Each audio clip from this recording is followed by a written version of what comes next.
The narrative unfolds in a grim, post-apocalyptic version of Chicago. The cityscape is filled with clusters of individuals, each distinguishable by their unique uniforms. The city's founders, in their wisdom, erected a wall to safeguard the inhabitants. To maintain harmony and prevent conflict, they divided the populace into 5 distinct factions, each embodying a specific virtue: abnegation, representing selflessness; amity, symbolizing peace; candor, standing for honesty; dauntless, embodying bravery; and erudite, representing intellect. However, not everyone fits into these categories. Those who don't belong to any faction are referred to as the factionless, a group that lacks status and privilege within this society. In this structured society, Beatrice Pryor was born into the abnegation faction, the group entrusted with the city's governance due to their selfless nature. Her father, Andrew, is a member of the ruling council, serving alongside Marcus Eaton, the leader of abnegation. Their roles as public servants place them in positions of responsibility and decision-making. When children reach the age of 16, they undergo a unique rite of passage. They are administered a serum that induces a psychological aptitude test. This test is designed to identify the faction that best aligns with their personality and abilities. However, the final decision rests with the individual. They can choose to join any faction during the choosing ceremony, which follows the aptitude test. In this context, we follow the journey of Triss and her brother Caleb. They prepare for their aptitude tests,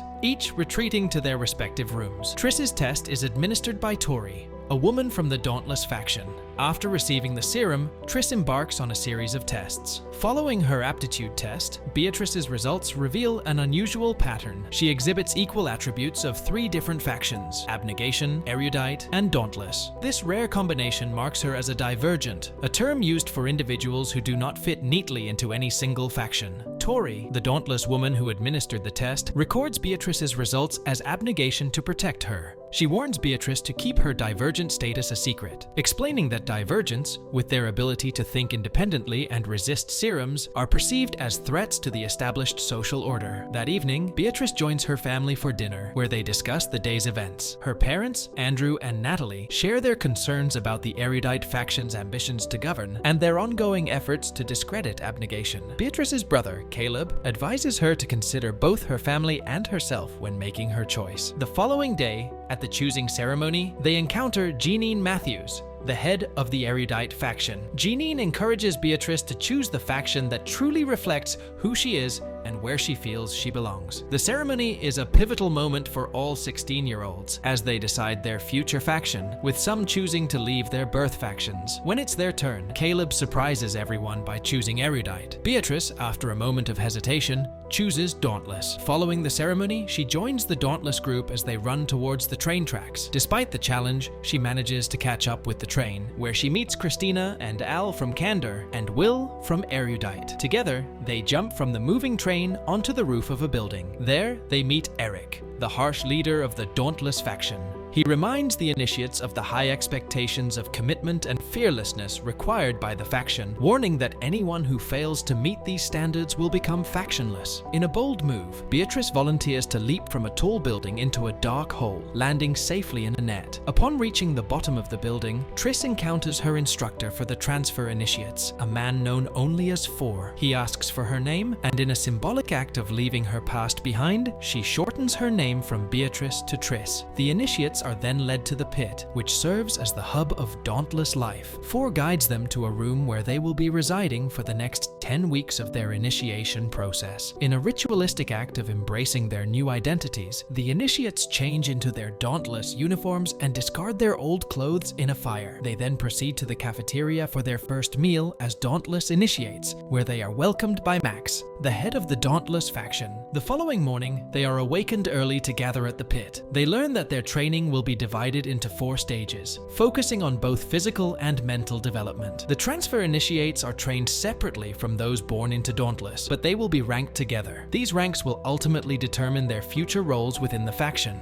Eric, one of their leaders, introduces a new rule. Those who rank lowest will become factionless. Triss initially struggles with the rigorous Dauntless training, ranking far below the cutoff after the first evaluation. However, with Four's guidance and support, she gradually improves. One day, she boldly stands stands up to Eric, earning applause from her fellow initiates for her bravery. Meanwhile, Peter, a transfer from Candor, reads the news about Triss and her brother Caleb's transfer from Abnegation. As Triss, Chris, Al, and Will walk through the Dauntless headquarters, they spot Jeanine Matthews, the head of Erudite. Will speculates that Jeanine is hunting for Divergence, as it has been a topic of discussion recently. The next day, Eric pits Triss against Peter in a fight. Despite her best efforts, Peter defeats her soundly, knocking her unconscious. When she wakes up, Chris and Will are waiting for her. Will delivers the unfortunate news that she has been cut from Dauntless. Determined not to miss the crucial capture the flag test, Triss leaves the infirmary and joins the other initiates as they run to catch a train. Four and Eric lead the teams for the test, with Four choosing Triss first for his team.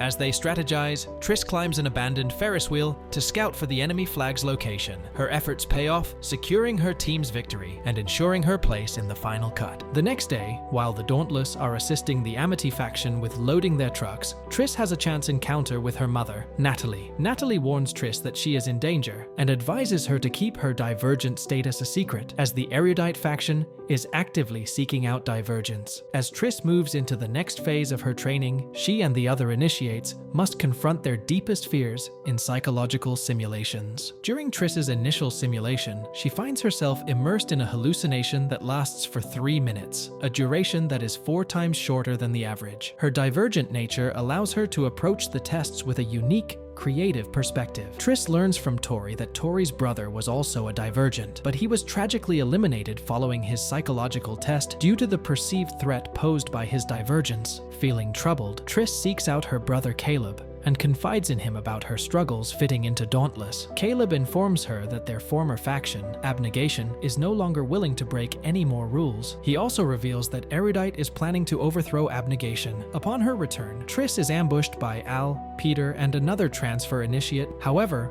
Four intervenes just in time to rescue her. He brings Triss to his room and tends to her injuries. Triss is deeply hurt by Al's betrayal, but Four explains that fear has driven Al to act in a way he believes is best, especially as he is falling in rank. The next day, Triss shares with Four what Caleb told her about Erudite's plans to overthrow Abnegation. Al pleads with Triss for forgiveness, but she refuses, labeling him a coward. Later, Al is seen for the last time at the chasm, filled with shame. Triss confides in Four that she fears she won't be able to pass the test, and she suspects that Four understands why. They proceed to the simulation room, where Four allows Triss to experience his own fear simulations. In his final fear, Triss finds herself in Abnegation, where Four reveals that a person's greatest fear resides in the deepest part of their mind. She discovers that Four is actually Tobias Eaton, and his father Marcus had mistreated him as a child. As Triss and Four spend more time together, they develop romantic feelings for each other. The next day, Four shows Triss a part of the building where Erudite has been supplying Dauntless with resources. As Triss prepares for her final test, Four advises her to hide her Divergent abilities and to approach the test as a typical Dauntless would. Triss successfully passes her test and officially becomes a member of Dauntless. After being welcomed into the faction, they are instructed to receive an injection of a serum from Erudite, supposedly for tracking purposes as a safety measure. The following morning, Triss awakens to a sound and discovers that the other new Dauntless members are stirring. She quickly realizes that the serum they were injected with is not for tracking, as they were told, but for mind control. As the hypnotized Dauntless members fall into line, she notices that the serum fails to control one person, revealing them as a Divergent. Eric eliminates the exposed Divergent on the spot. Triss manages to blend in with the crowd to avoid drawing attention to herself. The Dauntless, under the influence of the serum and following Erudite's orders, prepare to execute the members of Abnegation. On the train ride to the raid, Triss encounters Four, who also identifies as a Divergent. As the Dauntless prepare to raid Abnegation, Triss and Four separate from the group in an attempt to locate her parents. During the chaos, Eric attempts to shoot Four, but Triss intervenes, getting shot in the process. Both Triss and Four are captured,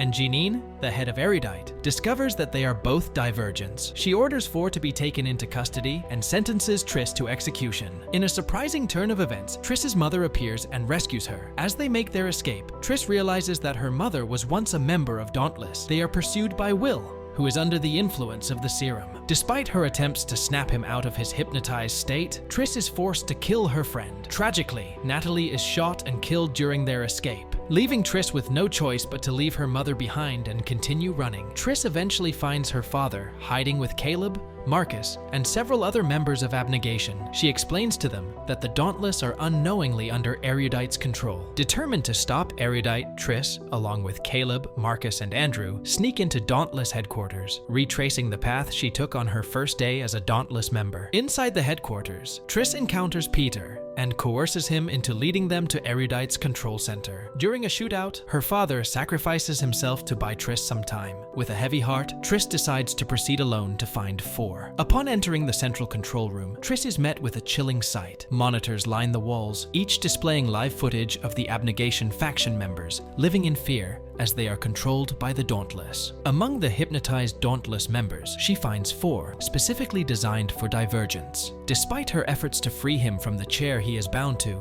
Four resists, still under the influence of the mind control. Janine, the head of Erudite, explains the underlying principle of the faction system. She believes that the system's brilliance lies in its ability to remove the threat of anyone exercising their independent will through conformity to their faction. Armed with the knowledge of Four's fears, Triss manages to awaken him from the mind control. Once freed, Four begins to retaliate, firing at the Erudite personnel working in the control room. Together, Triss and Four make their way into the central control room, where Janine is on the verge of ordering the Dauntless to execute the entire Abnegation faction. Unable to persuade Janine to shut down the program, Triss and Four decide to use a sample of the mind control serum on Janine herself. They hope that this will force her to shut down and erase the program. Their plan works, and the mind-controlled Dauntless members awaken from their hypnosis, as does Janine. In the ensuing chaos, Janine attempts to attack Triss, but Triss fights back, managing to knock her out. With the control room secured, Triss and Four make their exit, where they find Four's father, Marcus, waiting outside. Four informs them that they need to leave immediately. The film comes to a close as the group manages to escape the compound and board a train out of the complex. Triss realizes, even though they have lost their factions, she and Four are lucky enough to have found each other. And with that, the movie ends. We hope you enjoyed our video. Watch the next recaps on the screen, and don't forget to subscribe for more amazing recaps. See you in the next one.